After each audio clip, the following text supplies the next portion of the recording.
Ratusan tahun yang lalu, manusia, klan surgawi dan klan iblis hidup bersama di benua asal.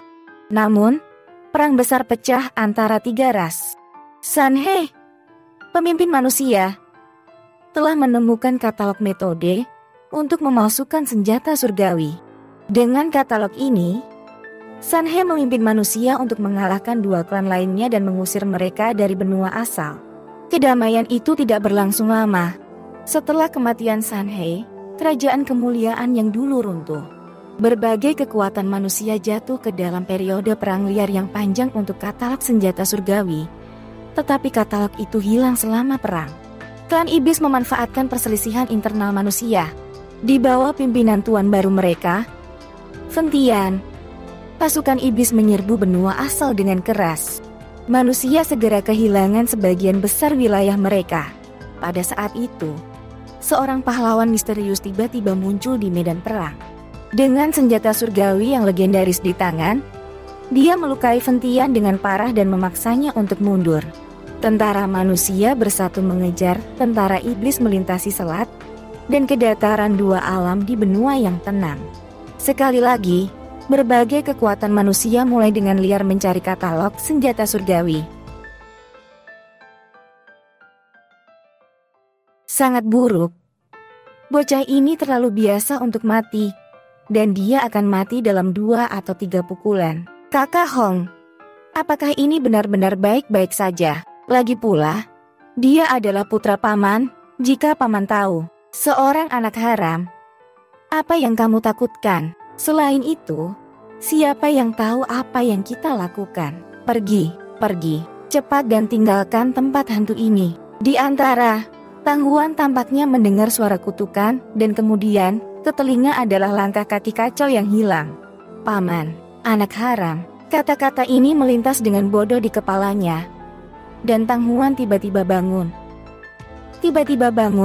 dan duduk.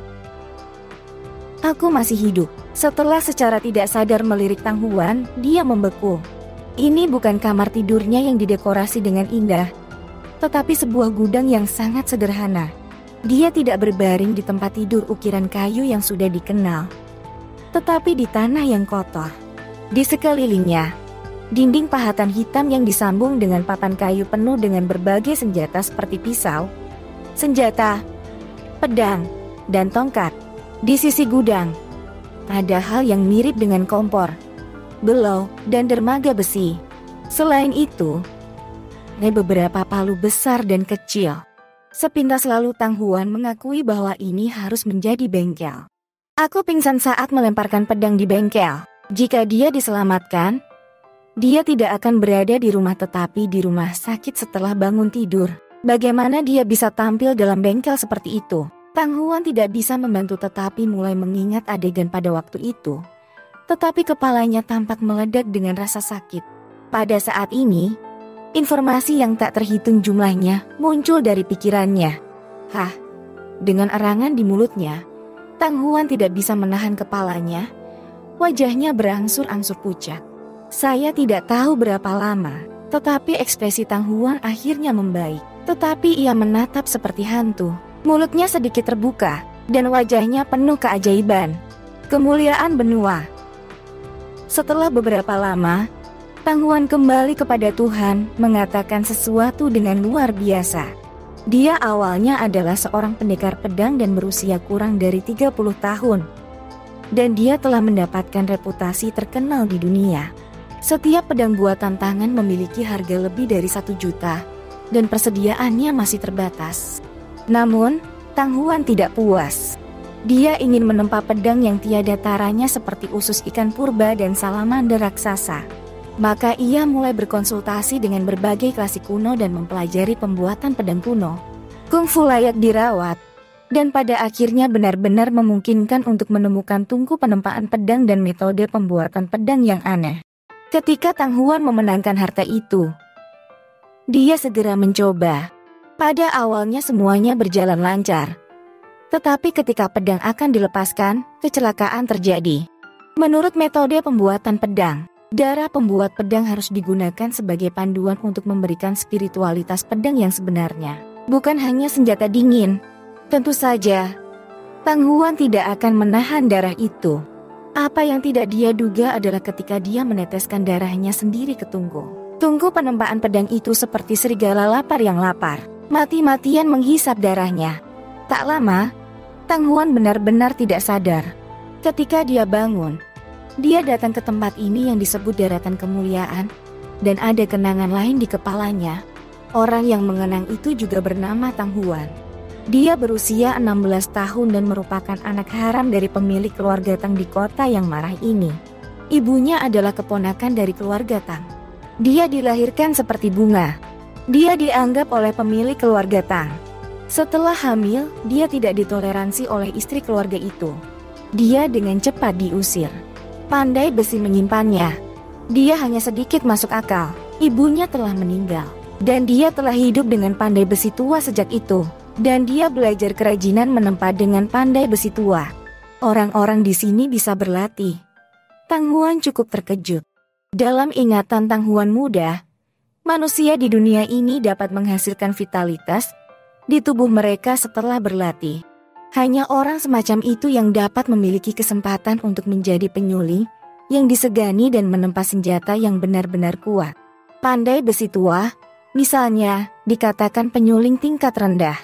Tang Huan muda juga sangat tertarik dalam menempa. Tetapi sayangnya, ia memiliki kualifikasi biasa. Dan sejauh ini ia belum mengolah energi sejatinya. Dan hanya dapat memalsukan senjata biasa.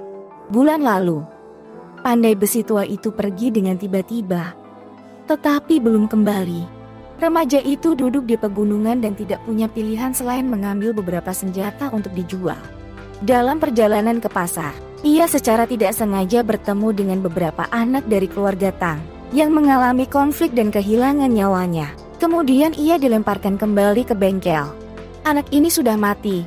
Mengapa ingatannya ada di pikirannya? Tang Huan membeku sesaat, mengingat percakapan yang telah didengarnya, dan tiba-tiba merasakan firasat yang tidak menyenangkan di hatinya. Dia segera tanpa sadar melihat ke bawah. Tangannya kasar, kapalan, tubuh ramping, mengenakan pakaian kasar. Di kaki adalah sepasang sepatu kain hitam dicuci. Ini sama sekali bukan tubuh Anda sendiri.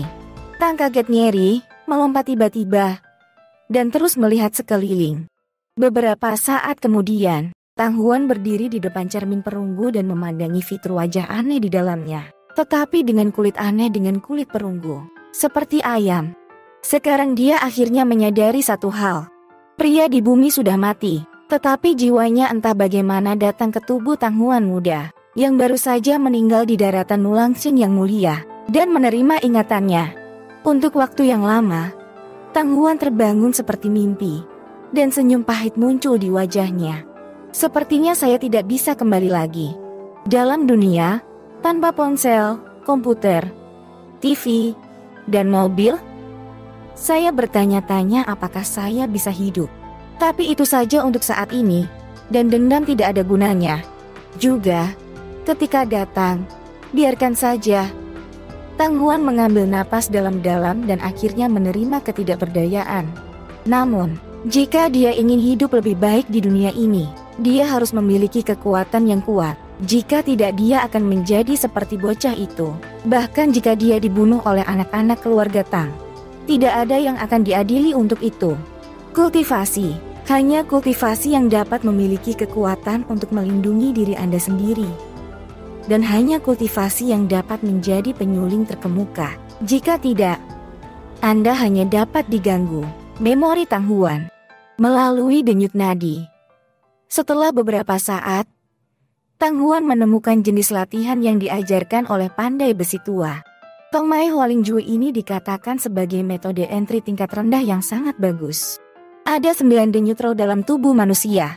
Cukup buka 1 denyut roh dan dapat menyerap aura langit dan bumi untuk disempurnakan, dan kemudian menghasilkan ki sejati. Semakin banyak pembuluh darah spiritual yang Anda buka, semakin banyak energi vital yang dapat Anda kumpulkan di tubuh Anda. Menurut benua yang mulia ini, jika Anda membuka 3 vena roh, Anda akan menjadi seni bela diri tingkat pertama. Jika Anda membuka 6 vena roh, Anda akan menjadi seni bela diri tingkat kedua. Dan jika Anda membuka 9 vena roh, Anda akan menjadi seni bela diri tingkat ketiga. Setelah itu, roda-roh dapat dipadatkan dalam gantian dan dipromosikan menjadi seniman bela diri peringkat 4. Tentu saja untuk Tang Huan sekarang, itu masih sangat jauh. Hal yang paling mendesak adalah mencoba melewati vena spiritual pertama terlebih dahulu. Dalam hal ini, Tang Huan tidak memiliki banyak kepercayaan diri. Master asli dari tubuh ini telah berlatih Tong Mai Hualing Jue sejak ia berusia 6 tahun. Sampai sekarang, bahkan setelah 10 tahun penuh, ia bahkan belum mendapatkan penghubung. Kualifikasi semacam itu memang sangat biasa. Ada roh di langit dan di bumi yang berasal dari Qi, mengadopsi aura yang tidak berwujud, dan melewati pembuluh darah spiritual Tuhan. Mereka yang memiliki pembuluh darah spiritual juga memiliki meridian fisik. Gongfa melintas di kepalanya. Tang Huan duduk bersila langsung di tanah, mengusir gangguan dan tenang. Segera, Tang Huan mengikuti bimbingan Tong Mai Hualing Jue. Jari-jarinya terus-menerus mengubah momentum. Akrab dan cepat. Latihan pengantar semacam ini telah dipraktekkan oleh bocah itu selama 10 tahun. Meskipun ia belum mengembangkan keterampilan yang terkenal, ia telah terbiasa dengan formula dan berbagai teknik. Oh, saat berikutnya, Tang Huan tiba-tiba merasa seolah-olah gemetar yang keras terdengar di kepalanya. Dan kemudian tungku merah besar tiba-tiba muncul di benaknya. Tungku tripod bundar dengan 2 telinga di atas dan 3 kaki di bawah. Topo di dalam dan di luar tripod diukir dengan pola yang halus dan misterius. Begitu muncul, Tang Huan merasakan napas yang jauh dan kuno. Seolah-olah akhirnya terbangun dari tidur nyenyak setelah bertahun-tahun. Bukankah ini bilah pedangku? Tang Huan sedikit membeku. Ketika dia mendapatkan teknik pembuatan pedang kuno, dia juga mendapatkan tungku untuk melemparkan pedang. Akhirnya, ketika pedang hendak dilemparkan, dia dihisap oleh tungku pembuatan pedang dan mati. Cukup beralasan bahwa tungku itu masih ada di Forges World Workshop. Tapi mengapa itu muncul di pikiran sekarang? Tang Huan bingung. Segera, berbagai pola pada tungku tripod berbalik seperti hidup. Ketika tripod berputar, dia berjalan cepat, dan dalam pikirannya, miliaran api merah terang mekar. Lalu, ada sejumlah besar napas dingin yang termotivasi untuk menyatu dari semua sisi ketubuh. Samar-samar, Tang Huan menemukan bahwa tekstur permukaan tungku tripod terus-menerus mengembun menjadi 4 karakter besar. Jiu yang semu. Tang Huan bahkan lebih curiga di dadanya, dan saat keterampilannya terus berubah, napas itu mengalir ke tubuh dengan panik dan berkumpul di tungku. Berdasarkan 10 tahun pengalaman remaja itu, Tang Huan tahu bahwa nafas itu seharusnya disebut aura. Setelah beberapa saat, aura berkumpul di tungku berubah menjadi semburan besar, bersiul keras, dan kemudian mengikuti perubahan trik Tang Huan. Ia terus berjalan cepat di tubuhnya. Hanya dalam sekejap mata, kungfu, pembuluh darah yang mengalir melalui anggota badan dan tulang, tiba-tiba menerobos.